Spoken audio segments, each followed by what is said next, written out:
अस्सलाम वालेकुम everyone, we are getting started with CBS physiology. जैसा कि मैंने प्रॉमिस किया था समर कैंप सेशन, और हमने अगर आप इसको समर वेकेशन में थॉरली के साथ चलते हैं और आप इस पूरे को कवर कर लेते हैं समर वेकेशन के अंदर, so it will be a great boost to your overall academics, और फिर आपको आगे इतना फिक्र नहीं करनी पड़ेगी। अलबत्ता जो बच्चे इन समर वेकेशन में कुछ नहीं पढ़ते हैं और वो आगे जाके CBS month CBS module will hit, तो वो आपके लिए काफ़ी डिफिकल्ट हो जाएगा और you will have to sacrifice a lot. To be very honest, मैंने लास्ट ईयर स्टार्ट किया था तो सीबीएस मॉड्यूल में पढ़ना शुरू किया था मैंने, समर वेकेशन नहीं पढ़ा था क्योंकि गाइडेंस वगैरह नहीं थी, और फिर प्रॉफ्स तक वो मेरा कंप्लीट नहीं हुआ, ठीक है, और वो आज तक मेरा कंप्लीट नहीं हुआ। मैं आपको बताऊँ तो this will be the first time actually कि मैं सीरीज कंप्लीट कर रहा हूँ आप लोगों के साथ। तो लेट्स स्टार्ट। और ये एक मैजिक वर्जन ऑफ गाइड मैंने बनाया जो आप लोगों को प्रोवाइड हो जाएगा चैप्टर बाय चैप्टर। इसमें सारी बकवास जो याद करने की जरूरत नहीं, वो मैंने वाइट वॉश कर दिए। तो लेट्स स्टार्ट और हम इस चैप्टर को कवर करते हैं as fast as we can. अच्छा, तो एक हमारे पास है, आपको पता है जब हार्ट की हम बात करते हैं वो ब्लड पंप करता है पूरी बॉडी में। पहली बात तो कि ह्यूमन बॉडी जो है वो एक क्लोज्ड सर्कुलेशन है। क्लोज सर्कुलेशन मतलब कि ब्लड नेवर लीव्स दी वेसल्स, ठीक है। ब्लड इटसेल्फ नेवर लीव्स दी वेसल्स। सब्सटेंसेस एक्सचेंज होते हैं, प्लाज्मा एक्सचेंज होता है, लेकिन ब्लड जो होता है वो कभी पूरे का पूरा एक वेसल से निकल के बाहर किसी ऑर्गन में जमा नहीं हो जाता, ठीक है। तो अगर हम बात करें 100% ब्लड है हमारे पूरे सीबीएस में, तो वो किधर है? आपका हार्ट एक किसी भी एक मोमेंट पे आपके हार्ट के अंदर आपके पूरे जिस्म का कितना फीसद ब्लड होता है? वो है 7% ऑफ द ब्लड। अच्छा, वैसे ह्यूमन बॉडी में जनरल अराउंड 5 लीटर ब्लड होता है, तो उसमें से 7% 7% आपका हार्ट में। उसके बाद आपकी जो सिस्टमिक सर्कुलेशन है और पल्मोनरी सर्कुलेशन, वो क्या है? सबसे पहले तो आपको ये पता चाहिए कि जो right side of the heart है इट फंक्शंस कि वो डीऑक्सीजनेटेड ब्लड पूरी बॉडी से जमा करती है और उसको पंप करती है टुवर्ड्स द लंग्स, जहाँ पे वो लंग्स में ऑक्सीजनेट होते हैं, और ऑक्सीजनेट होने के बाद वो लेफ्ट हार्ट में आते हैं, लेफ्ट एट्रियम में आते हैं, लेफ्ट वेंट्रिकल में बेचता है, लेफ्ट वेंट्रिकल पूरे जिसमें बेचता है। ये बेसिक कहानी जो बचपन से सुन रहे हैं, लेकिन बंदे के जहन में कहीं ना कहीं ख्याल बन जाता है कि जितना खून आएगा ब्लड हार्ट के अंदर वो पूरे का पूरा वो पंप करेगी लंग्स के पास, फिर वही खून आएगा हार्ट के पास दोबारा, और वही खून वो सिस्टम में पंप करेगी। तो सिस्टम में उतना ही होना चाहिए जितना लंग्स में होना चाहिए, लेकिन ऐसा नहीं है, क्योंकि ब्लड डैम अप करता है, स्टोर होता है बॉडी के कई जगह पे एज रिजर्वायर्स के तौर पर एक्ट करते हैं। सिस्टम सर्कुलेशन में बहुत सी लोकेशन जैसे लार्ज वेन्स हैं वो रिजर्वायर के तौर पर एक्ट करती हैं। आपके जो लिवर वगैरह हो गया, आपकी स्प्लीन हो गई, काफ़ी जगह जो ब्लड रिजर्वायर्स के तौर पर एक्ट करते हैं, ठीक है। तो इसलिए जो टोटल ब्लड सिस्टमिक सर्कुलेशन है वो पल्मोनरी सर्कुलेशन से बहुत ज़्यादा होता है। आपकी पल्मोनरी सर्कुलेशन में एक किसी भी मोमेंट पे आपका 9% ब्लड जो है वो मौजूद होता है, जबकि आपकी सिस्टमिक सर्कुलेशन में 84% ब्लड मौजूद रहता है, ठीक है। तो ये डिस्ट्रीब्यूशन ऑफ ब्लड आपको बताना चाहिए, जिसमें इंपॉर्टेंट सिर्फ ये कि हार्ट में कितना है, पल्मोनरी सर्कुलेशन में कितना है, सिस्टमिक सर्कुलेशन में कितना है। फिर आपसे जो एक और इंपॉर्टेंट सवाल होता है कि सिस्टमिक सर्कुलेशन में जो ब्लड मौजूद है वो ज़्यादा वेन्स में होता है या आर्टरीज में होता है? तो हमें पता है कि वैसे हमें कुछ भी नहीं पता क्योंकि सीबीएस का स्टार्ट है, तो मैं आप लोगों को बताता हूँ। जो वेन्स होती है ना, दे आर जनरली मोर डिस्टेंसिबल और उनके डायमीटर भी बड़े होते हैं, ठीक है। वेन्स बॉडी की जो होती है, डिस्टेंसिबल क्या होता है? डिस्टेंसिबल यानी कोई ऐसी चीज़ को अगर जिस पे फोर्स अप्लाई की जाए ना तो वो खिंच जाए। जिसमें बैलून है, बैलून के अगर अंदर आप एयर भरते जाओगे तो वो खिंचती जाएगी, बढ़ता जाएगा। इसी मुकाबले में अगर एक प्लास्टिक की बॉटल है, आप उसके अंदर हवा भरने की कोशिश करो तो उसके अंदर हवा नहीं भरेगी, ठीक है। तो हम कहेंगे balloon is more distensible than plastic bottle of water, ठीक है। तो वेन्स आपकी जनरली मोर डिस्टेंसिबल होती है, यानी उनमें ब्लड स्टोर होने की ज़्यादा कैपेसिटी होती है एज कम्पेयर टू आर्टरीज, इसलिए। और उसके अलावा कि वेन्स का डायमीटर भी आर्टरी से बड़ा होता है, इसलिए आपकी वेन्स में ज़्यादा खून स्टोर होता है एज कम्पेयर टू आर्टरीज। और कितना ज़्यादा? अगर टोटल खून अगर हम बात करें जो सिस्टमिक सर्कुलेशन में इस वक्त 84% मौजूद है ना, इस 84% में से 64% आपकी वेन्स वगैरह में होता है, ठीक है। 64% आपकी वेन्स में होता है। ये टोटल की बात नहीं हो रही, ये सिर्फ बात हो रही है जो खून इस वक्त सिस्टमिक सर्कुलेशन में ये जो 84% मौजूद है ना, इसमें से 64% आपकी आपकी वेन्स में मौजूद है, सिस्टमिक वेन्स में, ठीक है। उसके बाद आर्टरीज में कितना बच गया? ज़ाहिर है 64% यहाँ पे, तो बाकी सारा जो आपका है ऑलमोस्ट आपका 21% वो आपकी आर्टरीज में होना चाहिए और कैपिलरीज में होना चाहिए। तो वो सारा इधर आपकी आर्टरीज में, 13% आर्टरीज में और 7% आपका कैपिलरीज में। हालांकि मेन जो एक्सचेंज ऑफ न्यूट्रिएंट्स और सब्सटेंसेस है वो कैपिलरीज में हो रहा है, लेकिन कैपिलरीज में सबसे कम अमाउंट आपको नजर आएगी 7%, ठीक है। यानी पूरी बॉडी की जितनी भी कैपिलरीज हैं, बिलियंस ऑफ कैपिलरीज, उनमें सिर्फ 7% ब्लड होता है, यानी इतना हार्ट में होता है, ठीक है। आप रिलेट करके भी याद कर सकते हो। तो ये परसेंटेज आपको ध्यान में होनी चाहिए, और ये बात यहाँ पे दोबारा लिखी हुई है और इसको हमने क्यों डिस्कस कर लिया तो मैं यहाँ पे डिस्कस नहीं करूँगा। फिर क्रॉस सेक्शनल एरिया, ये समझने वाला पॉइंट है।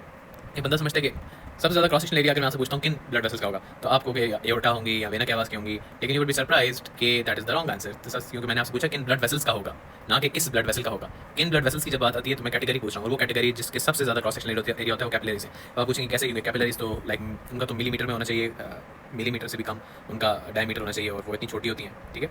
ये बात तो आपकी सही है कि वो छोटी होती है, ठीक है। If you were to like draw, मैं कहूँ ये एओर्टा है, इतना बड़ा अगर मैं उठाता हूँ तो कैपिलरीज के सामने बिल्कुल पतली सी मासूम सी, इससे भी लाइक ये फिर भी बड़ा बना रहा हूँ, लेकिन let's for sake of discussion अगर मैं इसी को कंसिडर करूँगी, इतनी पतली सी एक कैपिलरी हो, तो you would not be wrong to say कि एओर्टा के मुकाबले में कैपिलरी बहुत छोटी होती है, इसलिए इसका क्रॉस सेक्शनल एरिया भी छोटा होता है। लेकिन मसला ये है कि कैपिलरीज की तादाद अरबों में होती हैं, लाइक इतनी ज़्यादा कैपिलरीज जब आती हैं एंड यू लाइक, अगर मैं एक बंडल ऑफ कैपिलरीज, ठीक है, सिंगल कैपिलरी नहीं है, और जब आप उसको करते हो, और क्योंकि कैपिलरीज जो है ना, इनका नंबर इज़ टू ह्यूज, ठीक है, टू टेक इनटू अकाउंट। आप if I were to basically keep drawing stuff, मैं एक बिलियन लाइन्स अगर यहाँ पे खींच दूँ तो वो जितना बड़ा एरिया कवर कर लेगा। अब जो ये एरिया बनाएगा, इतना बड़ा पाइप बन गया जो इन सब कैपिलरीज के कंबाइन होने से, तो इसका cross sectional area of course aorta से बहुत बहुत ज़्यादा होगा।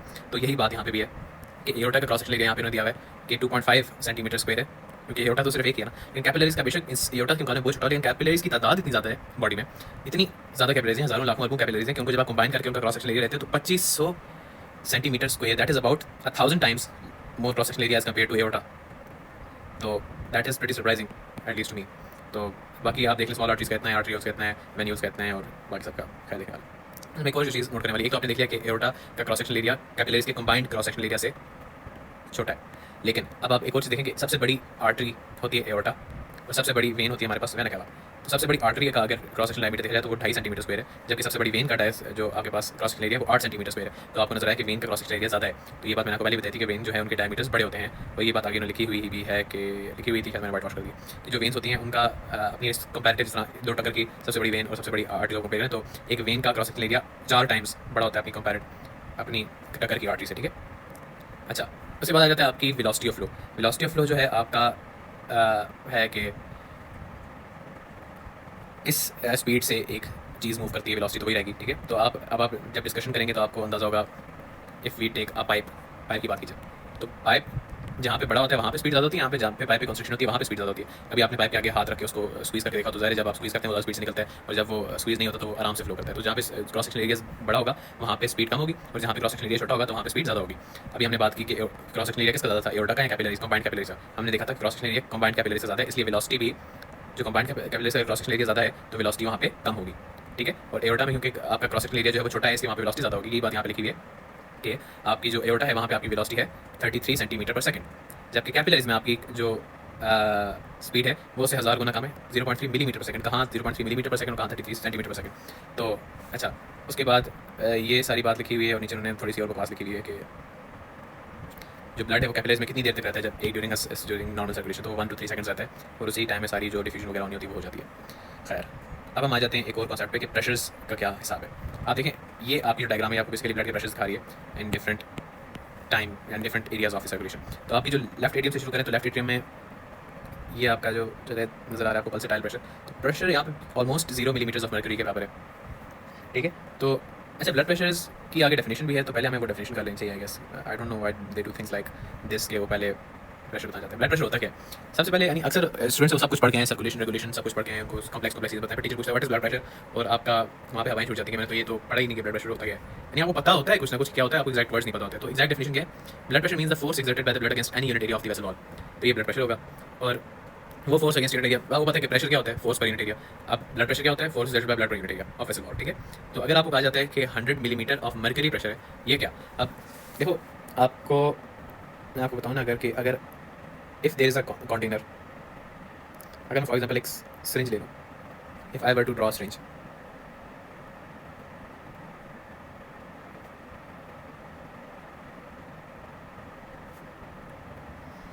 ये मेरी छोटी सी डायग्राम एक सिरिंज की, ठीक है। और इस सिरिंज के दूसरे एंड पे हमने एक ट्यूब लगा दिया, ठीक है, और इस ट्यूब के अंदर मरकरी है, ठीक है। अब फॉर एग्जांपल मैं इसको यहाँ से पुश करता हूँ तो क्या होगा, यहाँ से जब ये जो हमारा सिरिंज का आगे वाला पार्ट है, जब मैं इसको यहाँ से पुश करूँगा तो ये वाला पार्ट आगे जाएगा, जब ये वाला पार्ट आगे जाएगा तो ये प्रेशर एक्सर्ट करेगा किस पे, इस कॉलम ऑफ मरकरी पे, और जितना ज़्यादा प्रेशर हम लगाएंगे उतना ऊंचा ये मरकरी रेस करेगा। मरकरी मैं ब्लू से बना दूँ, मरकरी का कॉलम उतना ज़्यादा रेस करेगा जितना ज़्यादा मैं यहाँ से पुश करूँगा, ठीक है। तो साइंटिस्ट ने इसी तरह का एक एक्सपेरिमेंट किया और एक कॉलम ऑफ मरकरी हमारे पास बना। ये जो कॉलम ऑफ मरकरी है कि फॉर एग्जांपल अगर मैं 1 न्यूटन की फोर्स लगाता हूँ पर 1 सेंटीमीटर स्क्वायर एरिया, तो ये कॉलम ऑफ मरकरी इतना राइज करेगा, ठीक है। ये थोड़ी टेक्निकल चीज़ें थी, तो उन्होंने हमें कि डॉक्टरों का काम नहीं है इन टेक्निकलिटी से, क्योंकि हम फिजिसिस्ट तो नहीं है ना, हमें और बहुत चीज़ें याद करने की होती है कि हमें ये कॉलम ऑफ मरकरी याद करते हैं। तो उन्होंने सिंपल कह दिया कि आप इतना याद कर लो कि कॉलम ऑफ मरकरी जो है नॉर्मल इंसान में इसका मैक्सिमम जो ब्लड प्रेशर एक्सर्ट करता है वो इस कॉलम ऑफ मरकरी को 120 mm हाइट तक पहुँचा सकता है, और जब रेस्ट पे होता है तो 80 mm पे होता है, ठीक है। तो आप बस इतना याद कर लो कि 120 mm ऑफ एच हो गया इसका हाईएस्ट पॉइंट, हाईएस्ट प्रेशर, यानी अगर बहुत ज़्यादा प्रेशर जब लगता है तो 120 mm के मार्क तक पहुँच जाता है, और बहुत कम प्रेशर लगता है तो 80 mm के मार्क तक पहुँच जाता है। तो आधा 0 mm से शुरू हुआ होगा, तो ये आपका प्रेशर की वो हो जाएगी मेजरमेंट। और इस जो इंस्ट्रूमेंट सारे को हम कहते हैं मर्करी मैनोमीटर इंस्ट्रूमेंट को क्या कहते हैं कि मर्करी मैनोमीटर हमारा इंस्ट्रूमेंट है ब्लड प्रेशर मेजर करने का, ठीक है। अब ये जो मैंने चीज़ आपको बताई ये सिर्फ एक हाइपोथेटिकल चीज़ है, सिर्फ आपको चीज़ कॉन्सेप्ट समझाने की है। बाकी वो फिर इसका जो असल एक्सपेरिमेंट जो उन्होंने है, जो हमने मेरे ख्याल से फिजिक्स में पढ़ा भी था कहीं पे किसी ज़माने में, जब हम एटमॉस्फेरिक प्रेशर पढ़े थे कि एक एटमॉस्फेयर है उसमें हमने फ्लास्क उल्टा करके रखा हुआ, ठीक है। वो बकवास उसमें नहीं पढ़ा था, लेकिन ये सिर्फ कॉन्सेप्ट समझाने के लिए मैंने आपको बताया कि क्या हिसाब होता है प्रेशर का। तो अच्छा, जिस साइंटिस्ट ने ये निकाला था उसका नाम था पॉइज़वेले, ठीक है। तो इसलिए इसको पॉइज़ भी कहते हैं, एक यूनिट पॉइज़ भी है, खैर वो किस चीज़ unit I don't care. Blood pressure measure होता है मिलीमीटर्स ऑफ मर्करी में, और अगर इसमें हमने मर्करी के बजाय पानी फिल किया होता तो वो हो जाता, फिर हम मिलीमीटर्स ऑफ मर्करी के बजाय मिलीमीटर्स ऑफ वाटर में मेजर करते हैं। लेकिन मसला ये कि वाटर मर्करी के मुकाबले में बहुत हल्का होता है, वाटर की डेंसिटी 13.6 टाइम्स कम होती है, इसलिए आप मिलीमीटर ऑफ वाटर को तो हम किसी खाते में नहीं रखते, हम थोड़ी बड़ी बड़ी यूनिट यूज़ करते हैं। वाटर तो ऑलरेडी बहुत हल्का है, तो उसके लिए हमें थोड़ा ज़्यादा पानी चाहिए होगा, तो हम सेंटीमीटर कॉलम यूज़ करते हैं वाटर का। और सेंटीमीटर्स ऑफ वाटर भी एक प्रेशर यूनिट यानी प्रेशर मेजर करने की यूनिट है, ठीक है।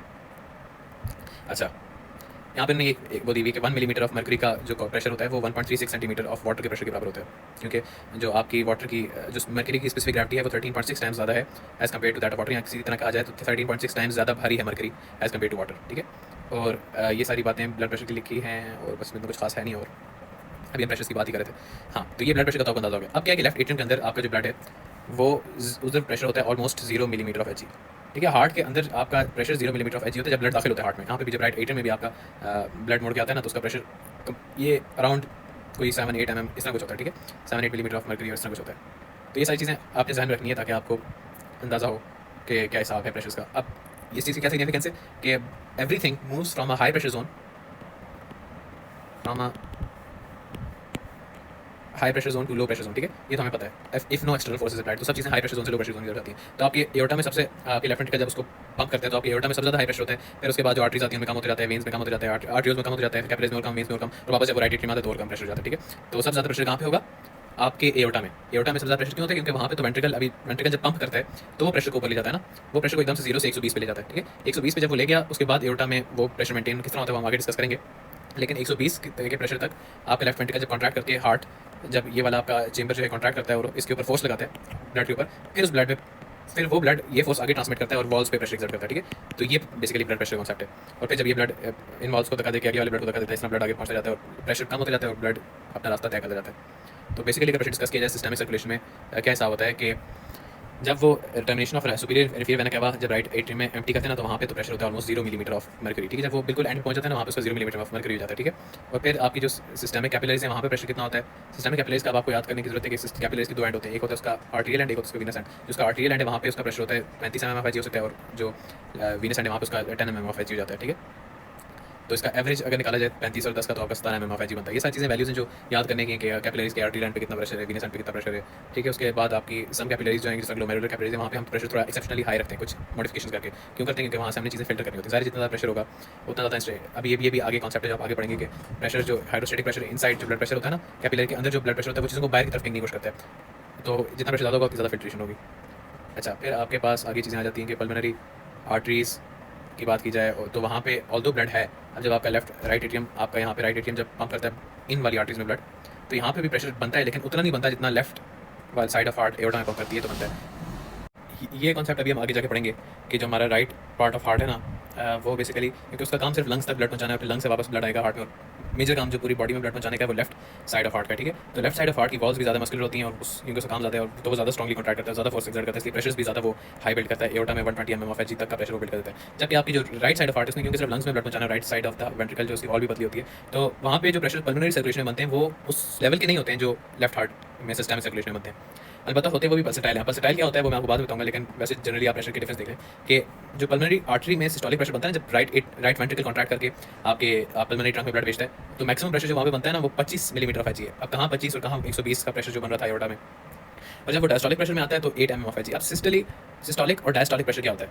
अब ये आपको जानने के लिए पहले पता होना चाहिए सिस्टोलिक क्या होती है और डायस्टोलिक क्या होती है। सिस्टोल भी कहते हैं ना इसको, सिस्टली उसको कहना, अब मुझे नहीं पता इसका क्या सेंस है, लेकिन टीचर्स को पता है कि अगर आप पसंद है कि अगर आप उसको सिस्टली बोलें, ठीक है। सिस्टोल हम पढ़ते हैं ना, डायस्टोल सिस्टोल नहीं होता, वो बताते हैं सिस्टली होता है। तो खैर सिस्टली कहते हैं कॉन्ट्रैक्शन को और डायस्टली होता है रिलैक्सेशन, ठीक है। जब हम इन जनरल बात कर रहे हैं ना, सिस्टली हार्ट सिस्टली में जाएगा, हार्ट डायस्टली में जाएगा, तो हम वेंट्रिकल्स की बात कर रहे होते हैं कि वेंट्रिकल्स जब कॉन्ट्रैक्ट करेंगे तो उसको बोलेंगे हम सिस्टली, और जब वेंट्रिकल्स डायलेट करेंगे तो उसको बोलेंगे डायस्टली।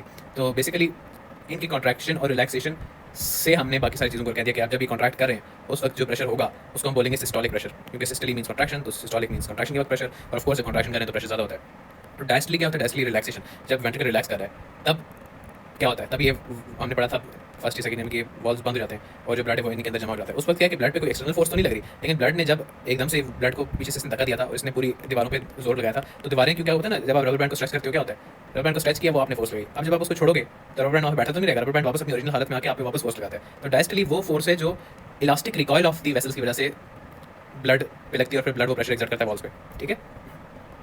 तो डायस्टोलिक प्रेशर ऑफ कोर्स कम होता है सिस्टोलिक प्रेशर से, but still it exist. Systolic pressure जो आपका राइट्स जो हमारा है पल्मोनरी सर्कुलेशन उसमें 25 मिलीमीटर ऑफ चाहिए, तो डायस्टोलिक प्रेशर उसमें 8 मिलीमीटर ऑफ चाहिए। इसी तरह अगर आप जो हमने सिस्टम सर्कुलेशन की बात की उसमें सिस्टोलिक प्रेशर जो है 120 mm ऑफ होता है और डायस्टोलिक प्रेशर आपका 80 mm ऑफ होता है। डायस्टोलिक प्रेशर कौन सा 80 mm ऑफ। अच्छा, उसके बाद कुछ बेसिक प्रिंसिपल्स हैं सर्कुलेशन के। अच्छा, इनमें से जो चीज़ मैंने वाइट वॉश की ना, आप ये ना सोचे कि वो इंपॉर्टेंट नहीं थी, यहाँ पे अगर वो इंपॉर्टेंट थी भी तो मैंने क्यों की, वो इसलिए की क्योंकि कार्डियोवास्कुलर फिजियोलॉजी में 15-16 चैप्टर है, ठीक है, और इसकी एक एक लाइन जो इस ओवरव्यू की है ना उस पर आगे पूरा पूरा चैप्टर है। तो यहाँ पे अगर आप ना भी पढ़ें, आगे आप उसको इतनी डिटेल में पढ़ेंगे कि यहाँ पे पढ़ने की तो नहीं बनती। Like they could have written a more coherent version of this stuff, लेकिन उन्होंने इसके अलग अलग चैप्टर बनाने का कहा। और लाइक इफ यूर अगर तो आप फिजियोलॉजिस्ट हो, आपके पास बहुत वेला टाइम है तो बहुत अच्छी बात। लेकिन अगर आपने एक साथ एनाटॉमी पढ़नी, फिजियोलॉजी भी पढ़नी, बायोकेम भी पढ़नी है, फिर आपने वो बकवास भी पढ़नी वर्टिकल और हॉरिजॉन्टल इंटीग्रेशन वाली, तो आपको you need something more concise, जिसकी वजह से मैंने सीरीज बनाने का फैसला किया था। अच्छा, बेसिक प्रिंसिपल्स क्या है सर्कुलेटरी फंक्शन के? Blood flow to the most tissues is controlled according to the tissue needs. अगर टिश्यू को ज़्यादा जरूरत होगी तो वहाँ पे वो खुद ब खुद अपनी ब्लड सप्लाई बढ़ा लेता है। फॉर एग्जाम्पल अगर लिवर है, उसको अगर वो ज़्यादा काम कर रहा है तो वो ज़्यादा ब्लड अपनी तरफ डायरेक्ट करने की एक उसके अंदर सलाहियत होती है। वो किस तरह होती है वो हम आगे डिस्कस करेंगे आगे चैप्टर्स में। इसलिए ये बेसिकली ये जो चैप्टर है ना, ये इतना कोई की चैप्टर नहीं है, ठीक है। ये बेसिकली ओवरव्यू दे रहा है सर्कुलेशन का और बेसिक प्रिंसिपल बता रहा है, वो मैं आपको एक्सप्लेन कर रहा हूँ। फिर टू पे आ जाए तो cardiac output is the sum of all the local tissue blood flow. जाहिर है, अच्छा कार्डिक आउटपुट क्या होता है? टोटल ब्लड पंप करता है ना हार्ट, वो कार्डिक आउटपुट होता है। और जो कह रहा है कि जो लोकल टिश्यूज यानी हर टिश्यू में जितना खून जा रहा है ना, अगर आप बॉडी के सारे टिश्यूज लो ना, उनके अंदर जितना खून जा रहा है उसको ऐड करो ना, तो वो कार्डिक आउटपुट के बराबर होगा। तो जाहिर है वो क्लोज सर्कुलेशन है, खून ने और कहाँ जाना है? टिश्यूज में ही जाना है ना, वो सम करो कि उन टिश्यूज से खून को, तो कार्डिक आउटपुट के बराबर बनेगा। फिर आप आ जाते हैं arterial pressure regulation is generally independent of either local blood flow regulation और कार्डिक आउटपुट कंट्रोल। ये भी थोड़ी सी चवल लाइन है, क्योंकि आर्टीरियल प्रेशर की डेफिनेशन आपको पहले पता होनी चाहिए और साइज सब कुछ। लेकिन खैर आपको बताऊँ, आर्टरीज में जो ब्लड प्रेशर लगा रहे हैं ना, वो इंडिपेंडेंट है लोकल ब्लड फ्लो से या कार्डिक आउटपुट कंट्रोल से। इसका क्या मतलब है? लोकल ब्लड फ्लो अगर हम फॉर एग्जांपल लिवर की ही एग्जांपल ले लें, लिवर के अंदर जितना खून बह रहा है ना, वो लिवर का लोकल ब्लड फ्लो है, ठीक है। अब लिवर को जो आर्टरी सप्लाई करी है हेपेटिक आर्टरी, उसके अंदर जो प्रेशर है वो किस पर डिपेंड करता है कि वो हार्ट कितना प्रेशर लगा रहा है, ठीक है। तो अब अगर हार्ट ज़्यादा प्रेशर लगेगा, हेपेटिक आर्टरी में ज़्यादा ब्लड फ्लो होगा। अब हेपेटिक आर्टरी में ज़्यादा ब्लड फ्लो है तो नेचुरली इंसान सोचता है कि हेपेटिक आर्टरी में ज़्यादा ब्लड फ्लो है तो लिवर के अंदर भी फिर जाहिर है, क्योंकि हेपेटिक आर्टरी लिवर को सप्लाई करी ना सिर्फ, तो लिवर के अंदर आएगी, तो लिवर के अंदर भी ज़्यादा खून आएगा। लेकिन ऐसा नहीं है, क्योंकि लिवर के अंदर जो आर्टरियोल्स, आर्टरी के बाद आर्टरियोल्स आते हैं ना, आर्टरियोल्स पे लगे होते हैं स्फिंक्टर्स, और वो कंट्रोल करते हैं कि कितना खून अंदर आएगा और कितना नहीं आएगा। तो आपका जो आर्टरियल प्रेशर है उसकी रेगुलेशन बेसिकली इंडिपेंडेंट है। आप आर्टरियल प्रेशर अगर हेपेटिक आर्टरी में बढ़ भी रहा है तो लोकल ब्लड फ्लो जो लिवर के अंदर है वो लिवर खुद कंट्रोल करेगा, जैसे कि हमने पीछे लिखा कि most tissues according to their tissue needs खुद कंट्रोल कर लेते हैं अपना ब्लड फ्लो। खैर ये 3 प्रिंसिपल्स। उसके बाद आ जाता है आपका inter relationship of pressure, flow and resistance, ठीक है। अच्छा, सबसे पहले तो उन्होंने डेफिनेशन दी हुई एक चीज़ की, प्रेशर ग्रेडियंट। अगर आपसे टीचर पूछता है प्रेशर ग्रेडियंट क्या है, तो it is basically the pressure difference between two ends of a vessel. अगर मैं कहूँ कि फॉर एग्जांपल ये हार्ट मतलब है, हार्ट के ऊपर एओर्टा है, एओर्टा नीचे जाता है फिर बॉडी में, ठीक है। तो हार्ट वाली साइड पे जब हार्ट कॉन्ट्रैक्ट करेगा तो प्रेशर एकदम से बहुत ज़्यादा होगा, 120 हो जाएगा। लेकिन नीचे पहुंचते पहुंचते as it supplies other organs and stuff, तो प्रेशर काफी कम भी हो जाता है, ठीक है। तो एक एंड पे अगर 120 और दूसरे पे मैं फर्जन कह रहा हूँ कि 100 मिलीमीटर ऑफ एच, तो प्रेशर डिफरेंस कितना हो गया? 20 मिलीमीटर ऑफ एच। तो ये आपका प्रेशर ग्रेडियंट हो जाएगा, ठीक है। प्रेशर डिफरेंस को प्रेशर ग्रेडियंट कहते हैं। उसके बाद इंपेडिमेंट टू ब्लड फ्लो, यानी ब्लड के फ्लो करने में जो रुकावटें आ रही हैं उसको हम वैस्कुलर रेजिस्टेंस कहते हैं। तो वैस्कुलर रेजिस्टेंस, वैस्कुलर मतलब वेसल की, और रेजिस्टेंस मतलब रेजिस्टेंस रुकावट।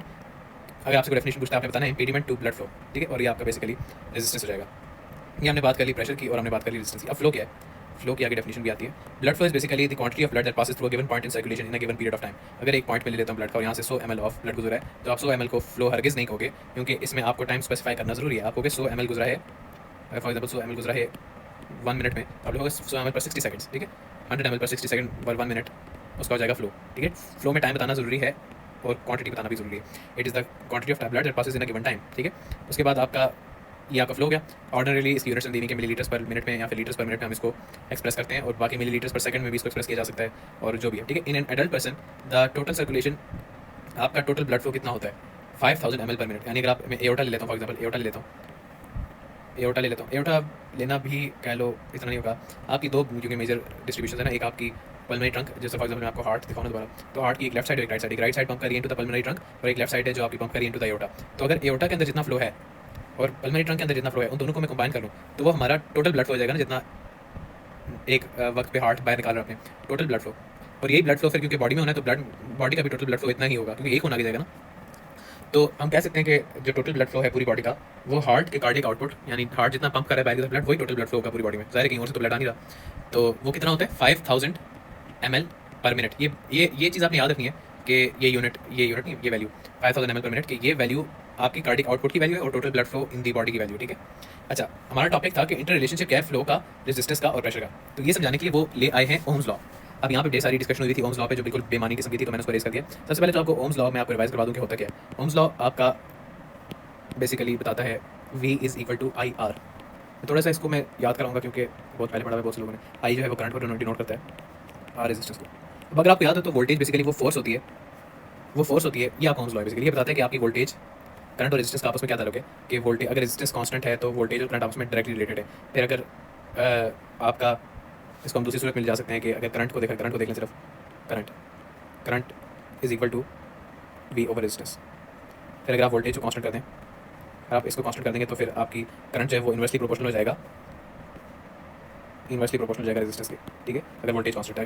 अगर इसमें हम रेजिस्टेंस को कांस्टेंट कर दें तो आपका करंट जो है वो डायरेक्टली प्रोपोर्शनल हो जाएगा, वोल्टेज आपका डायरेक्टली प्रोपोर्शनल हो जाएगा करंट, ठीक है। ये बेसिकली सर्किट इलेक्ट्रॉनिक्स की वो है, लेकिन क्योंकि हमारी बॉडी भी एक क्लोज सर्किट की तरह काम कर रही है और इसमें हमारी जो वोल्टेज प्रोवाइड कर रहा है वो प्रेशर है जो हार्ट जनरेट कर रहा है, ठीक है। इसलिए हम वोल्टेज की जगह यहाँ पे लेंगे प्रेशर, लेकिन याद रखना प्रेशर बजाते खुद एक बेमानी चीज़ है। क्यों कह रहा हूँ ऐसे? क्योंकि अगर फॉर एग्जांपल एक वेसल है, एक ब्लड वेसल है, इसकी एक साइड पे 100 मिलीमीटर ऑफ एच का प्रेशर है, लेकिन दूसरी साइड पे भी 100 मिलीमीटर ऑफ एच का प्रेशर है, तो आपको क्या लगता है ब्लड मूव करेगा कि नहीं? सिंपल सी बात है, ब्लड मूव नहीं करेगा, क्योंकि आपकी दोनों साइड पे प्रेशर सेम है, प्रेशर डिफरेंस ही नहीं है। ब्लड हमेशा ब्लड या कोई भी फ्लूइड या कोई भी चीज़ मूव करती है from high pressure to low pressure. तो अगर दोनों साइड पे 100 mm ऑफ एच तो कोई फायदा ही नहीं है, लेकिन अगर एक साइड पे for example 0 mm of H कर दें, अब जो ब्लड है वो मूव करेगा, क्योंकि अब प्रेशर डिफरेंस जो डेल पी है आपका, वो आपका 100 मिलीमीटर ऑफ एच है। तो डेल पी आपकी बेसिकली वो फोर्स है जो ब्लड मूव करवा रही है। तो हम वोल्टेज की जगह लिख सकते हैं del P, right, which is the pressure difference या प्रेशर ग्रेडियंट जो भी हमने बोला था। इसके बाद आपका आ जाता है करंट। अब करंट, सर्किट में करंट फ्लो करता है, यहाँ पे हमारे पास क्या फ्लो करेगा? ब्लड। तो ब्लड फ्लो के लिए हम एफ यूज़ कर लेते हैं, फ्लो ऑफ ब्लड। और रेजिस्टेंस तो हमारे पास वैस्कुलर रेजिस्टेंस वही है, रेजिस्टेंस है। तो ये आपकी इक्वेशन बन जाती है ओम्स लॉ से। अगर हम एनालॉगस एक इक्वेशन बनाने की कोशिश करें तो आपको पता, अब इसमें जो हमने जिस तरह मैंने ऊपर करंट के लिए दो चीज़ें निकाली थी, वो हम चीज़ें ड्राइव कर सकते हैं कि अगर तो रेजिस्टेंस कांस्टेंट है तो प्रेशर ग्रेडियंट, अगर यानी रेजिस्टेंस कांस्टेंट का मतलब है कि वैस्कुलर रेजिस्टेंस कांस्टेंट है, ठीक है, तो हमारा pressure gradient will be directly proportional to the flow of blood. इसी तरह जो दूसरी मैंने चीज़ निकाली थी कि अगर आपका फ्लो, अगर हम इस आर को, एक मिनट, अगर हम इस आर को यहाँ नीचे ले जाएं, इक्वेशन की दूसरी साइड ले जाएं, तो हमारे पास आ जाएगा del P divided by R is equal to flow. और अगर हम डेल पी को कांस्टेंट कर दें तो flow is inversely proportional to resistance. तो हमारे पास ब्लड फ्लो जो है वो इन्वर्सली प्रोपोर्शनल हो जाएगा रेजिस्टेंस, वैस्कुलर रेजिस्टेंस के, ठीक है। तो ये दो बेसिकली बातें थी जो उन्होंने यहाँ पे लिखी हुई हैं, और ये मैंने यहाँ पे भी लिखती थी, और ये सारी बात डिस्कशन उस पैराग्राफ में हुई है, क्योंकि बेसिकली इतनी कोई इंपॉर्टेंट है नहीं है, लेकिन आपको पता होना चाहिए कि अगर वैस्कुलर रेजिस्टेंस बढ़ी है तो फ्लो कम होगा, सिंपल सी बात है। और अगर प्रेशर ग्रेडियंट बढ़ा है तो आपका फ्लो बढ़ेगा, ठीक है। अच्छा, फिर फ्लो मेजर करने के क्या तरीके हैं? ब्लड फ्लो मेजर करने के, अगर ये वैसे वाइवा में पूछने वाली बात है, और वो भी चंद एक टीचर ही पूछेंगे, यहाँ वो बेसिकली पता होना चाहिए कि ब्लड फ्लो एक वेसल के थ्रू मेजर किस तरह किया जाता है। इसकी फिजिक्स पता होना जरूरी नहीं है, इसका तरीका इसका वो क्या कहते हैं, प्रिंसिपल पता होना जरूरी नहीं है, इसका आपको सिर्फ ये पता होना जरूरी है कि होता किस तरह है बस, ठीक है, ताकि एक दो लाइन बोल सको। तो इसलिए मैंने बाकी चीज़ें मिटा दी आपके लिए। याद रखना कि ब्लड फ्लो मेजर करने के लिए यूज़ होते हैं इलेक्ट्रो मैकेनिकल या मैकेनो इलेक्ट्रिकल कह लो, mechano electrical flow meter devices, ठीक है। तो जो डिवाइस मेजर करते हैं ब्लड फ्लो को, उसको कहते हैं फ्लो मीटर। इसमें हमारे पास दो फ्लो मीटर जो है ना वो दिए हैं। एक आपके पास है इलेक्ट्रोमैग्नेटिक फ्लो मीटर जो इलेक्ट्रोमैग्नेटिक प्रिंसिपल पर वर्क करता है, और दूसरा आपके पास है अल्ट्रासोनिक डॉपलर फ्लो मीटर, जो कि डॉपलर इफेक्ट जो हमने पढ़ा था ना एक फिजिक्स का, उसमें उसको यूज़ करके वो फ्लो निकालता है। अब जो इलेक्ट्रोमैग्नेटिक फ्लो मीटर है वो किस तरह बेसिकली वर्क करता है? वो इस तरह वर्क करता है कि जो ब्लड वेसल होती है ना, हम उसको एक मैग्नेट के दरमियान रखते हैं, और मैग्नेट के दरमियान में रखने के बाद हम एक गैल्वेनोमीटर उस पर अटैच करते हैं perpendicular to the electromagnetic field, और वो इस तरह करके निकाल लेता है ब्लड फ्लो, क्योंकि करंट जनरेट होता है। आपको पता है ना, आपको पता है ब्लड के अंदर क्या होता है? आयरन क्या है? कंडक्टर। जब एक कंडक्टर एक मैग्नेटिक फील्ड से मूव करता है तो क्या प्रोड्यूस होती है? इलेक्ट्रिसिटी। ये सिंपल सी फिजिक्स वाली कॉन्सेप्ट है, लेकिन ये वाली पास आपको बेसिक ना भी बताओ, बस ये पता चाहिए कि दो किस्म के फ्लो मीटर होते हैं, एक इलेक्ट्रोमैग्नेटिक फ्लो मीटर होता है, एक अल्ट्रासोनिक डॉपलर फ्लो मीटर होता है। एक इलेक्ट्रोमैग्नेटिक प्रिंसिपल से ब्लड फ्लो निकालता है, और एक आपके पास डॉपलर इफेक्ट यूज़ करके ब्लड फ्लो निकालता है। बस इतना बताना जरूरी है। बाकी आपका एडवांटेज लिखा हुआ है कि जो इलेक्ट्रोमैग्नेटिक फ्लो मीटर है उसका एडवांटेज ये कि वो चेंजेस फ्लो जो है, फ्लो में चेंजेस जो रैपिड यानी सेकंड के भी 100 पार्ट्स में जो चेंजेस आती हैं वो भी रिकॉर्ड कर लेता है। और जो आपका दूसरा अल्ट्रासोनिक डॉपलर फ्लो मीटर है उसका भी यही फायदा है, ठीक है, कोई खास बात नहीं है दोनों। उसके बाद लैमिनर फ्लो, हमारे पास एक कॉन्सेप्ट आ जाता है लैमिनर और टर्बुलेंट फ्लो का। तो लैमिनर फ्लो क्या होता है? लैमिनर फ्लो आपके पास होता है कि जब आपका ब्लड स्टडी रेट पे एक लॉन्ग स्मूथ ब्लड वेसल में से गुजरेगा तो वो स्ट्रीम लाइन्स में से गुजरता है, और स्ट्रीम लाइन्स में जब भी कोई चीज़ गुजरती है ना तो ईच लेयर ऑफ ब्लड जो है वो सेम डिस्टेंस के पे रहती है फ्रॉम दी वेसल वॉल। तो लैमिनर फ्लो बेसिकली ये है कि जो stream line flow of blood है ना एक वेसल में से, उसको हम लैमिनर फ्लो कहते हैं।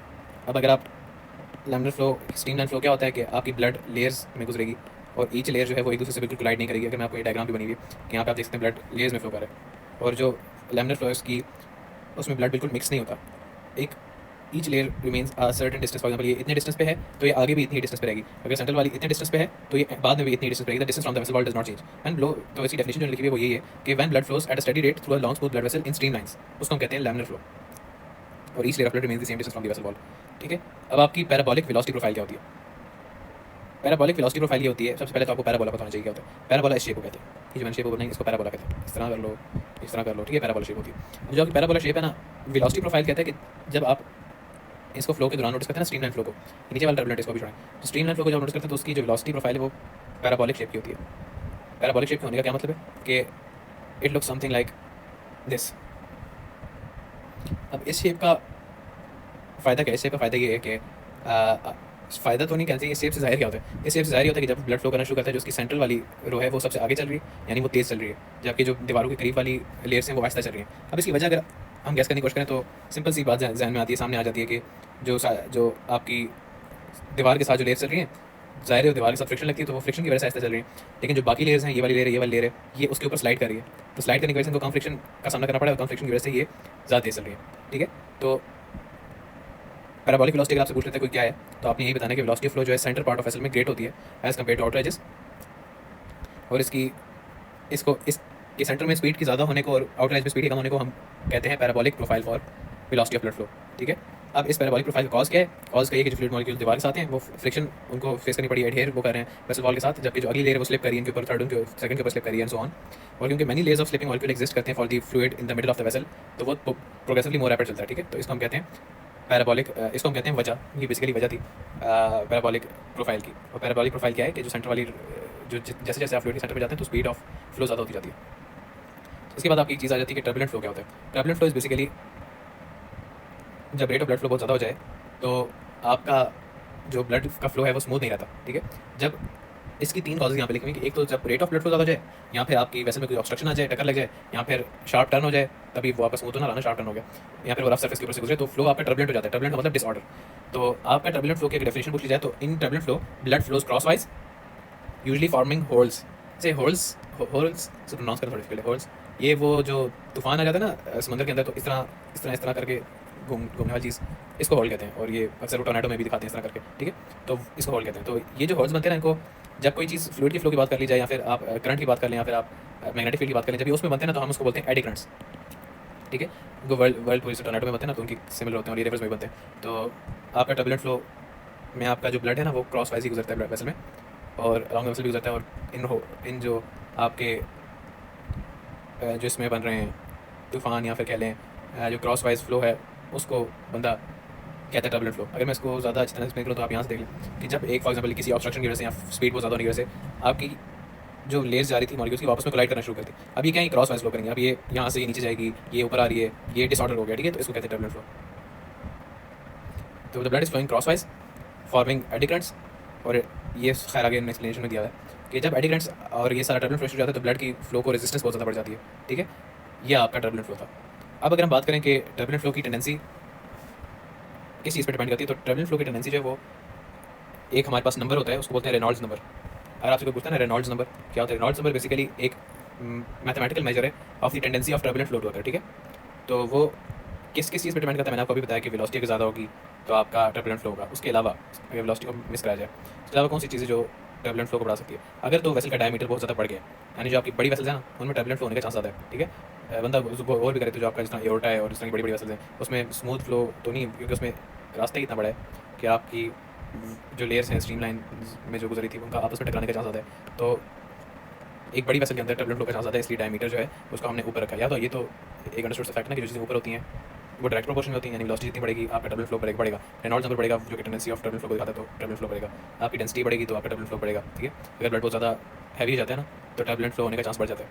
अलबत्ता विस्कोसिटी से इनवर्सली प्रोपोर्शनल टर्बुलेंट फ्लो, यानी विस्कोसिटी जितनी ज़्यादा होगी आपका टर्बुलेंट फ्लो होने का चांस उतना कम होगा। ठीक है, ये थोड़ा एक समझने वाली बात है कि ब्लड अगर भारी हो रहा है तो आपका टर्बुलेंट फ्लो होने का चांस ज़्यादा हो रहा है, लेकिन अगर आपका ब्लड जो है वो विस्कस हो रहा है, विस्कस फ्लूइड्स कौन से होते हैं, जैसे शहद है, अगर वो थिक हो रहा है, विस्कस हो रहा है, शहद की तरह हो रहा है, यहाँ पे डेंसिटी की बात हो रही है, यहाँ पे विस्कोसिटी की बात हो रही है, अगर वो थिक हो रहा है शहद की तरह तो उसका टर्बुलेंट फ्लो होने का चांस कम हो रहा है, क्योंकि आपने देखा शहद का टर्बुलेंट फ्लो करता है वो तो आराम से जाता है। तो ये थी बात टर्बुलेंट फ्लो की, और ये होगी हमारी लैमिनर फ्लो की बात। उसके बाद इसमें रेनॉल्ड नंबर के दिया हुआ है कि रेनॉल्ड नंबर नॉर्मली अगर 200 से कम है फिर तो टर्बुलेंट फ्लो नहीं होता। ठीक है, अगर 200 से 400 के दरमियान में या 400 तक है तो आपका टर्बुलेंट फ्लो कुछ पार्ट्स में होगा, लेकिन स्मूथ पोर्शन ऑफ वेसल्स में नहीं होगा। लेकिन अगर आपका रेनॉल्ड नंबर 2000 से ज़्यादा हो जाता है तो टर्बुलेंट फ्लो होगा, अगर आपका स्ट्रेट और स्मूथ वेसल भी है तो भी। ठीक है, तो रेनॉल्ड नंबर का अच्छा फॉर्मूला याद करने की कोई जरूरत नहीं है, फैक्टर्स आपको बस पता होने चाहिए कि इसके साथ डायरेक्ट प्रोपोर्शन में, इसके साथ इनवर्स प्रोपोर्शन में, बस इतना ही है। Reynold number can rise to several thousand. अच्छा, ये वही लिखा हुआ है कि आपकी वेस्कुलर सिस्टम में आमतौर पे 200 से 400 जाता है तो there is almost always some flow turbulence. तो आपकी बॉडी में बहुत कम ही आपका जो है ना वो होता है लैमिनर फ्लो, ज़्यादातर आपका टर्बुलेंट फ्लो ही होता है। सबसे ज़्यादा टर्बुलेंट फ्लो जो है आपका रैपिड इजेक्शन फेज, जब आपका वेंट्रिकल्स कॉन्ट्रैक्ट करते हैं ना और आपकी एओर्टा पल्मोनरी आर्टरी में ब्लड फेंकते हैं, तो सबसे ज़्यादा आपका टर्बुलेंस वहीं पे होती है। बाकी जो है वहाँ पे थोड़ी थोड़ी टर्बुलेंस होती है, लेकिन होती ज़रूर है, ठीक है। अच्छा, उसके बाद आपकी चीज़ें आ जाती हैं ब्लड प्रेशर मेजर करने। ब्लड प्रेशर किस तरह मेजर करते हैं? एक तो आपको पता है कि वो जो मर्करी मैनोमीटर और स्फिग्मा मैनोमीटर जो आप बाजू पे लगाते हैं और उससे ब्लड प्रेशर मेजर करते हैं, लेकिन ये उसकी बात नहीं हो रही। अभी बात हो रही है कि अगर कहीं पे ब्लड प्रेशर चेंज कर रहा है, जिस तरह आपके पीछे ये ग्राफ था, ये वाला ग्राफ, ये ग्राफ किस तरह रिकॉर्ड होते हैं कि आप इतनी प्रिसाइसली किस तरह मेजर करेंगे चीज़ों को, ब्लड प्रेशर बिना वेसल। तो उसके लिए हमारे पास जो टूल यूज़ होते हैं ना, वो इलेक्ट्रॉनिक प्रेशर ट्रांसड्यूसर्स यूज़ होते हैं, ठीक है। ये भी सिर्फ नाम याद करने की बात है, इलेक्ट्रॉनिक प्रेशर ट्रांसड्यूसर यूज़ होते हैं for rapidly changing blood pressure को मेजर करने की। और इसमें क्या होता है बेसिकली, एक कैथेटर होता है, कैथेटर के आगे एक स्ट्रेच्ड मेटल मेम्ब्रेन लगी होती है, और ये स्ट्रेच्ड मेटल मेम्ब्रेन है ना, इसको आप थ्रू अ नीडल इंसर्ट कर देते हो इनटू द ब्लड वेसल। तो जब आप ब्लड वेसल में ये चीज़ डालते हो तो वो मेटल मेम्ब्रेन पे जब प्रेशर पड़ता है, वो कुछ प्रिंसिपल्स के द्वारा वो आपका प्रेशर मेजर करती है। लेकिन जो बात याद करने के लिए वो सिर्फ यही है कि electronic pressure transducers rapidly changing pressure को मेजर करने के लिए यूज़ होते हैं। अच्छा, उसके बाद हमारे पास आ जाता है resistance to blood flow. Resistance to blood flow में हमारे पास यूनिट है रेजिस्टेंस की, के रेजिस्टेंस आपकी ब्लड फ्लो को can not be measured by direct means, और इसको निकालने के लिए हम बेसिकली ब्लड फ्लो को मेजर करेंगे, प्रेशर डिफरेंस को मेजर करेंगे, और फिर उसको कैलकुलेट कर लेंगे कि क्या बना। तो हमारी रेजिस्टेंस टू ब्लड फ्लो की मैं बात कर रहा था कि it is the impediment to blood flow in the vessel.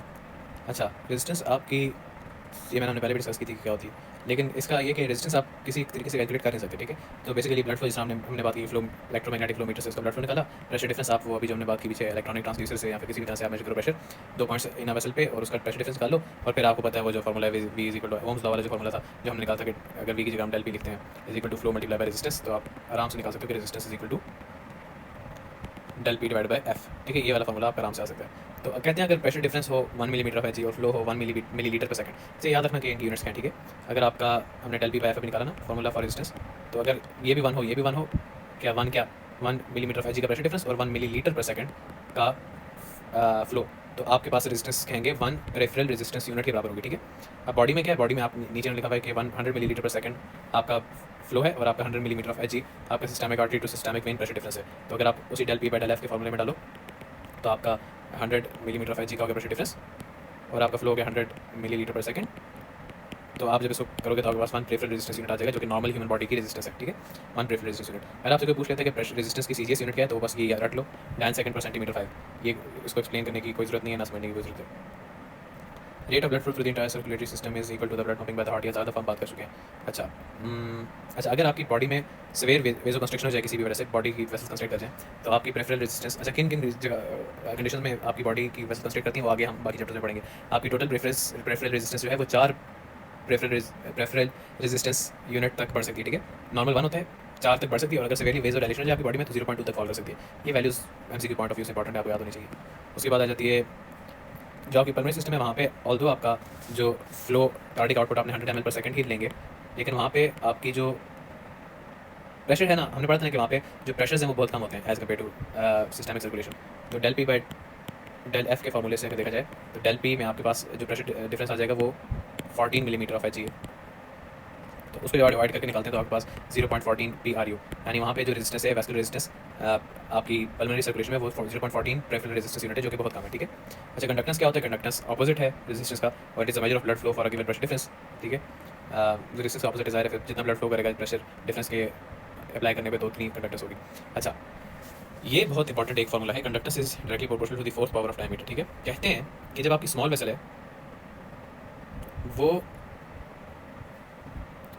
उसमें से अगर फॉर एग्जांपल हम कहते हैं कि आपकी कंडक्टेंस है 1 मिलीलीटर पर मिनट की, बेसिकली आपका फ्लो है ना, फ्लो आपका अगर 1 मिलीलीटर पर मिनट है और आपका डायमीटर 1 था उस वक्त 1 सेंटीमीटर कर लो, 1 जो भी, ठीक है, 1 सेंटीमीटर कर लो, let's for the sake of this discussion में इसको 1 सेंटीमीटर करो। उसमें अगर आपका 1 मिलीलीटर पर मिनट का फ्लो था, जब आप उसको 2 सेंटीमीटर करते हैं तो उसका 2 नहीं हो जाएगा, उसका 16 हो जाता है। यानी ये कितना इंक्रीज़ हो गया कि आपने उसकी डायमीटर को डबल किया। डायमीटर को जब आप डबल करेंगे, 2 के फैक्टर से इंक्रीज़ करेंगे, तो आपका जो फ्लो है वो 16 के फैक्टर से इंक्रीज़ हो रहा है, ठीक है।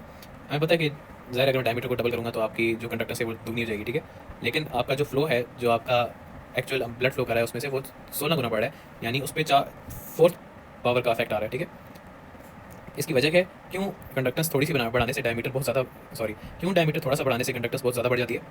डायमीटर थोड़ा सा बढ़ाने से कंडक्टेंस बहुत ज़्यादा बढ़ी है, यानी 16 गुना बढ़ी है। इसलिए बढ़ी है क्योंकि लैमिनर फ्लो शुरू हो जाता है। जब लैमिनर फ्लो शुरू हो जाता है तो आपका जो हमने पढ़ा था ना कि लैमिनर फ्लो में जो ब्लड फ्लो कर रहा है वॉल्स के करीब, उसकी वेलोसिटी कम होती है, जबकि जो सेंटर में फ्लो कर रहा होता है उसकी वेलोसिटी ज़्यादा होती है। तो सेंटर की तरफ आने वाली जो रिंग्स हैं उनकी वेलोसिटी बढ़ती जाती है। तो एडिशनल डायमीटर से ना सिर्फ आपका ज़्यादा रिंग्स फ्लो करी है, बल्कि जो सेंटर वाली है उसकी स्पीड भी बढ़ गई है। इसलिए लैमिनर फ्लो ऑफ ब्लड की वजह से आपका जो कंडक्टस है वो बहुत ज़्यादा बढ़ जाती है, even by small increase in diameter. तो slight changes in the diameter of a vessel, जब हम 9 पढ़ लेते हैं, cause tremendous changes in the vessel's ability to conduct blood. और कितना, this is according to the fourth power of diameter के conductance is directly proportional to fourth power diameter. अब आपसे सवाल आ सकता है, एमसीक्यू आ सकता है कि फॉर एग्जांपल डायमीटर जो है वो 2 गुना बड़ा है, तो कंडक्टस कितने गुना बढ़ेगी? आप 2 के ऊपर 4 लगा दो और देख लो क्या आंसर आता है, 16।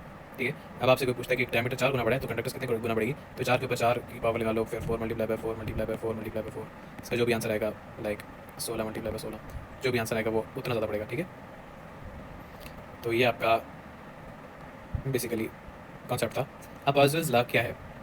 ये आपका जो है ना, क्या नाम है, पॉइसन्स लॉ, ये बेसिकली आपका दिस इज एन इक्वेशन। सबसे पहले तो आपको याद करना कि एक फार्मूला है। ठीक है, this is a formula which shows the effect of different factors such as pressure difference, radius and viscosity of blood on the blood flow।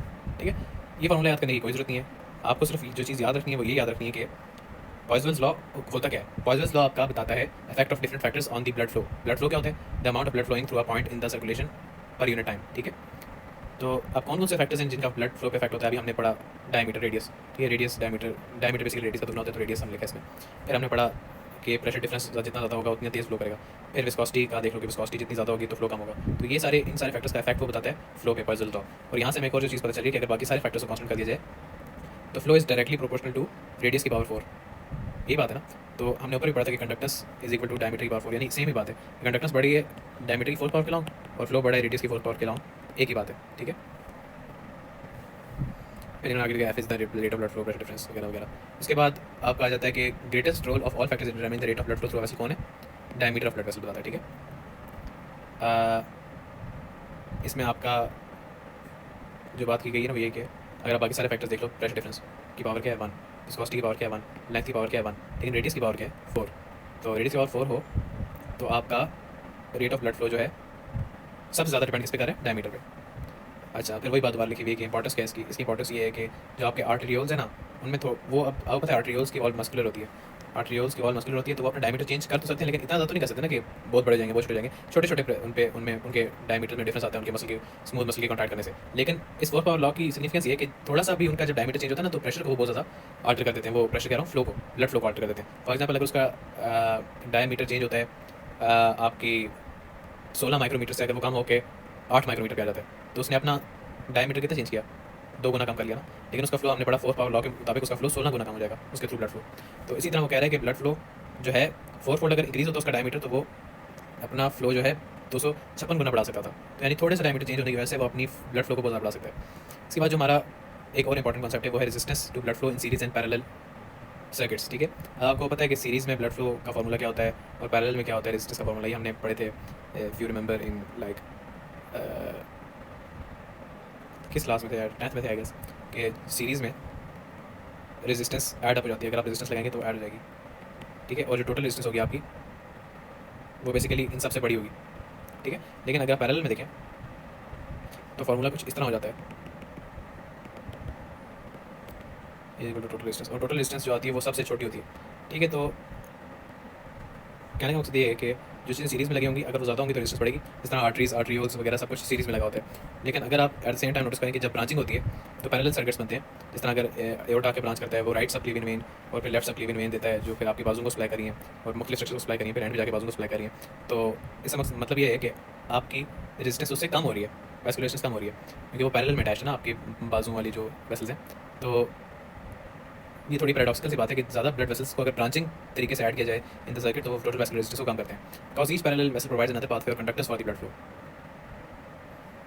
तो इस सारी टोटल कंडक्टर्स को बात की जाए फॉर ईच पैरेलल पाथवे तो आपकी जो टोटल कंडक्टर्स हैं वो इन पैरेलल पाथवे वो हर कंडक्टर्स का सम हो जाती है, और सम हो जाती है तो इसका मतलब है कि आपका बढ़ जाती है, वो बाकी सबसे ज़्यादा हो जाती है कंडक्टर्स। इसलिए कहते हैं अगर किसी का बाजू काट दिया जाए या किडनी काट दी जाए तो एक रास्ता कम हो गया ना ब्लड के पास जाने के लिए, तो जब ब्लड के पास रास्ते जाने के लिए कम हो जाती है तो रेजिस्टेंस बढ़ गई, ना सिर्फ और रेजिस्टेंस बढ़ाते हैं बल्कि ब्लड फ्लो को भी कम कर देता है। हैंस जो आपकी टोटल रेजिस्टेंस है वो तो ज़ाहिर बढ़ेगी। अच्छा, फिर आपका जो आखिरी इसमें इंपॉर्टेंट कॉन्सेप्ट है वो ये है कि आपकी ब्लड की हेमाटोक्रिट और आपकी ब्लड की विस्कोसिटी का क्या इफेक्ट होता है on vascular resistance and blood flow. तो जितना ब्लड की विस्कोसिटी ज़्यादा होती है उतना आपके जो फ्लो है वो क्या होता है, कम होता है। हमने फ्लो की वो जो इक्वेशन पढ़ी थी पॉइज़वेल्स लॉ, हम पढ़े थे डिफरेंट फैक्टर्स का इफेक्ट ऑन दी फ्लो। अब इसमें आप देख लो विस्कोसिटी नीचे नीचे होने का मतलब है फ्लो के इन्वर्सली प्रोपोर्शनल, जितनी विस्कोसिटी ज़्यादा होगी उतना ब्लड फ्लो कम होगा। तो अच्छा, नॉर्मल ये फैक्ट है वैसे याद करने का कि नॉर्मल ब्लड की जो विस्कोसिटी होती है वो 3 गुना ज़्यादा होती है ब्लड की विस्कोसिटी से। नॉर्मल जो ब्लड की विस्कोसिटी है वो 3 गुना ज़्यादा होती है वाटर की विस्कोसिटी से। तो ब्लड को इतना विस्कस कौन बनाता है? ब्लड विस्कस इसलिए होता है क्योंकि उसमें ढेर सारे रेड ब्लड सेल्स हैं, ठीक है, जो फ्रिक्शन एक्सर्ट करते हैं, इस वजह से ब्लड विस्कस होता है। अच्छा, हेमाटोक्रिट क्या है? हेमाटोक्रिट अगर आप ब्लड को एक ट्यूब में डाल दें और उसको छोड़ दें, या फिर आप ब्लड को ट्यूब में डाल के उसको जल्दी से सेंट्रीफ्यूज मशीन में से गुजारें, तो उस जो रेड ब्लड सेल्स है वो नीचे बैठ जाते हैं। तो जितना पोर्शन ब्लड का रेड ब्लड सेल्स पे कंसिस्ट करता है ना उसको हम कहते हैं हेमाटोक्रिट। हेमाटोक्रिट में वाइट ब्लड सेल्स वगैरह जो है उनको इंक्लूड नहीं करें, हम सिर्फ रेड ब्लड सेल्स की बात करें, ठीक है। तो अगर हेमाटोक्रिट 40 होगा इसका मतलब है कि 40% जो ब्लड वॉल्यूम है वो सेल्स है और बाकी प्लाज्मा है। नॉर्मल हेमाटोक्रिट क्या होता है? मैन का 42 और औरतों का 38। तो आपका हेमाटोक्रिट अगर बढ़ेगा तो ज़ाहिर है सेल्स बढ़ें तो ज़ाहिर है विस्कोसिटी बढ़ेगी। और जब हेमाटोक्रिट किन सूरत हालों में बढ़ते हैं, यानी ब्लड में सेल्स के सूरत हालों में बढ़ते हैं? पॉलीसाइथीमिया में। पॉलीसाइथीमिया एक ऐसी कंडीशन है जिसमें ब्लड में सेल्स ज़्यादा प्रोड्यूस होने शुरू हो जाते हैं, ठीक है। ये वजूहत बहुत सी हो सकती हैं, कुछ फिजियोलॉजिकल होती हैं, कुछ पैथोलॉजिकल होती हैं, लेकिन अब पॉलीसाइथीमिया का ऑपोजिट क्या होगा? एनीमिया। एनीमिया क्या होता है? ब्लड में जब आयरन डेफिशिएंसी की वजह से आपके पास ब्लड में हीमोग्लोबिन की कॉन्सेंट्रेशन कम हो जाती है, यानी रेड ब्लड सेल भी कम हो जाते हैं, तो उस सूरत में आपके पास हेमाटोक्रिट जो है वो कम हो जाएगा, ठीक है। तो अच्छा, विस्कोसिटी अगर नॉर्मल ब्लड की 3 से 4 गुना है पानी के, तो जब हेमाटोक्रिट बढ़ेगा आपका तो ब्लड की विस्कोसिटी 10 गुना भी तक भी जा सकती है, पानी से 10 गुना ज़्यादा। और अगर आपकी ब्लड विस्कोसिटी जो है एनीमिया है आपको कम हो जाती है तो आपकी विस्कोसिटी ऑफ ब्लड जो है वो कम भी हो सकती है, ठीक है। तो आपकी विस्कोसिटी को आपकी ब्लड की विस्कोसिटी को ब्लड सेल्स के अमाउंट के अलावा जो उसमें प्रोटीन्स हैं उनकी अमाउंट भी इफेक्ट कर सकती है, ठीक है, लेकिन इनका इफेक्ट कम है। अब विस्कोसिटी ऑफ ब्लड प्लाज्मा से ये लाइन थोड़ी इंपॉर्टेंट है। विस्कोसिटी ऑफ ब्लड, अगर ब्लड जो हमने अभी सेंट्रीफ्यूज किया था और ब्लड सेल्स अलग कर लिए थे, फॉर एग्जांपल इसमें दिखाया जाता है कि एनीमिया में कम हो जाता है, हेमाटोक्रिट पॉलीसाइथीमिया में बढ़ जाता है और नॉर्मल है। ये बाकी प्लाज्मा आपके पास बच गया। इस प्लाज्मा की विस्कोसिटी कितनी होती है? तो इसकी विस्कोसिटी, क्योंकि इसमें सिर्फ प्रोटीन्स, इसमें रेड ब्लड सेल्स नहीं ना, तो इसकी विस्कोसिटी 1.5 गुना होती है एज कम्पेयर टू पानी, 1.5 टाइम्स। अच्छा जी, इसके बाद हमारे पास आ जाता है effect of pressure on the vascular resistance and the tissue blood flow. अच्छा जी, इसमें जो इंपॉर्टेंट चीज़ें हैं वो आपको ब्लड फ्लो ऑटो रेगुलेशन की डेफिनेशन होनी चाहिए कि हर जो टिश्यू है वो आपके पास अपनी वैस्कुलर रेजिस्टेंस को एडजस्ट कर सकता है और नॉर्मल ब्लड फ्लो मेंटेन कर सकता है, बेशक चेंज होते रहे आर्टेरियल प्रेशर। यानी आर्टेरियल प्रेशर का चेंज होने से मैंने आपको पहले भी बताया कि उसका कोई डायरेक्ट इफेक्ट नहीं होता है अपनी ब्लड फ्लो पे टिश्यू की, जैसे मैंने आपको पहले लिवर की मिसाल दे रहा था कि बेशक हेपेटिक आर्टरी का जो भी प्रेशर हो वो अपनी जो आर्टेरियोल्स हैं उनकी डायमीटर को चेंज करके वो मेंटेन कर सकता है कि वो कितना ब्लड फ्लो अपने थ्रू चाहता है और कितना नहीं चाहता, ठीक है। यहाँ पे जिसने गौर से सुना होगा वो कंफ्यूज नहीं होगा, लेकिन जिसने नहीं सुना होगा वो इस बात पर जरूर कंफ्यूज होगा फ्लो क्या है, प्रेशर क्या है, किस चीज़ को क्या। देखो, आर्टेरियल प्रेशर जो है ना वो प्रेशर है बेसिकली सिर्फ आर्टरी के अंदर, ठीक है। प्रेशर क्या है? जो फोर्स एक्सर्ट हो रही है आर्टरी पे ब्लड के द्वारा, ठीक है, ब्लड की वजह से। अब अगर एक दफ़ा वो ब्लड प्रेशर लगाता रहे बेशक, अगर उसको अंदर ही नहीं आने दिया जाएगा, ऐसा मुमकिन है कि ब्लड प्रेशर आपका 100 मिलीमीटर ऑफ एच हो लेकिन फ्लो 0 हो, समझ रहे हो? वो इस तरह होगा कि आपका आर्टरी का दूसरा एंड जो है वो बिल्कुल कंस्ट्रक्ट हुआ है, बिल्कुल बंद हुआ है, उसके अंदर से कुछ गुजर नहीं दे रहा वो, तो बेशक प्रेशर जितना मर्जी हो फ्लो 0 है, लेकिन अब जितना जितना वो रिलैक्स होगा उतना ज़्यादा ब्लड उसके अंदर से गुजर पाएगा, ठीक है। तो यही बात यहाँ पे बताई जा रही है कि बेशक आर्टरी जितना मर्जी प्रेशर लेके आती है, 70 मिलीमीटर ऑफ एच हो या 175 मिलीमीटर ऑफ एच हो, हर टिश्यू जो है अपनी वैस्कुलर रेजिस्टेंस एडजस्ट करके अपने अंदर नॉर्मल ब्लड फ्लो ही मेंटेन करता है और इसको हम कहते हैं ब्लड फ्लो ऑटो रेगुलेशन।